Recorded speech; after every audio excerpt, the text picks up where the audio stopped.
What's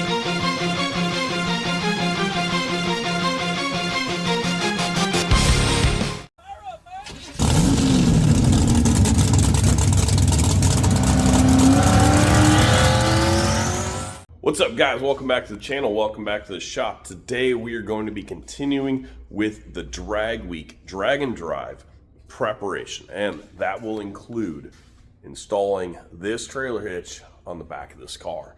Now, previously I'd used the parachute mount. It worked for me. To be honest, I got lucky. Do not do that. The reasons why are actually pretty simple. The parachute mount is designed for stress to be pulled straight back through the axis of the car. Now, you'd think that pulling a trailer is going to be very similar. However, when we're talking about the trailer, the tongue of the trailer is going to be trying to move up and down. Vertically, it'll be pulling while you're driving. It's going to be pushing into your car. When you're decelerating, it's going to be trying to move left and right.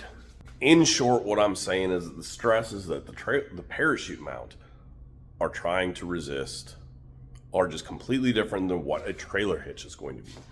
That is why today we're going to be installing the Curt Quad 1 7, so 4 1s and a 7 trailer hitch on the 3rd gen. I got this one from Rock Auto.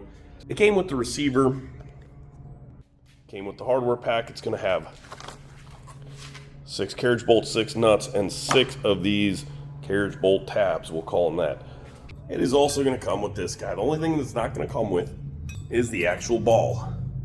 But we're just going to run down the parts store and grab one real quick. For this trailer, we're going to be needing 1 7/8 ball with a 3/4 inch nut. Anyways, let's go ahead and get on to the install. Okay, so the prep is actually pretty simple. There's already 2 holes that exist in your current rear subframe. And you'll need to drill for a 3rd hole on each side. Now, if your car still has catback exhaust or factory exhaust or whatever, you'll need to remove that in order to install the hitch.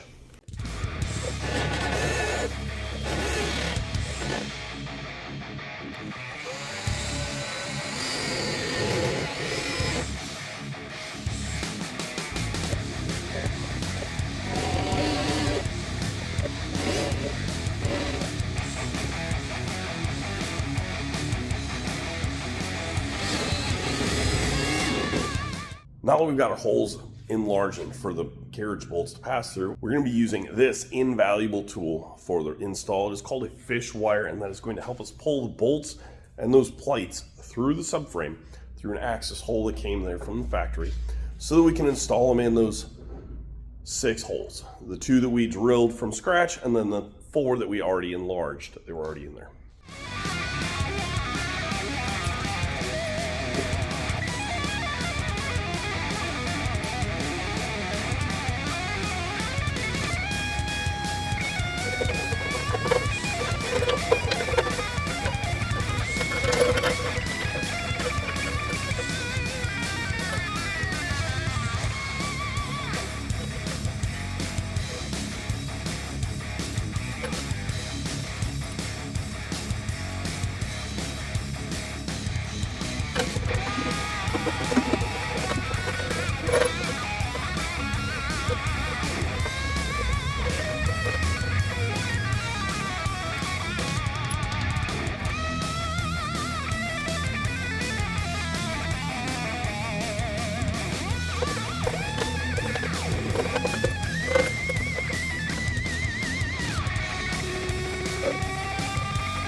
final steps here are to torque each of these 6 bolts to 110 foot-pounds.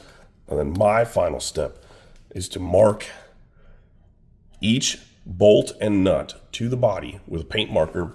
That way you can see easily if anything is backing off. All right, guys, that's going to pretty much cover it for this video.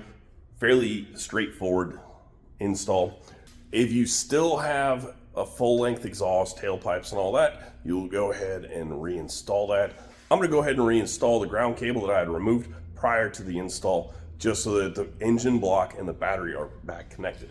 Short video for this week, but it is a much needed install and upgrade over using a parachute mount for your trailer hitch. If you like this video, there's going to be 2 of them up here that I think you might enjoy. Thanks for watching. Have a nice night.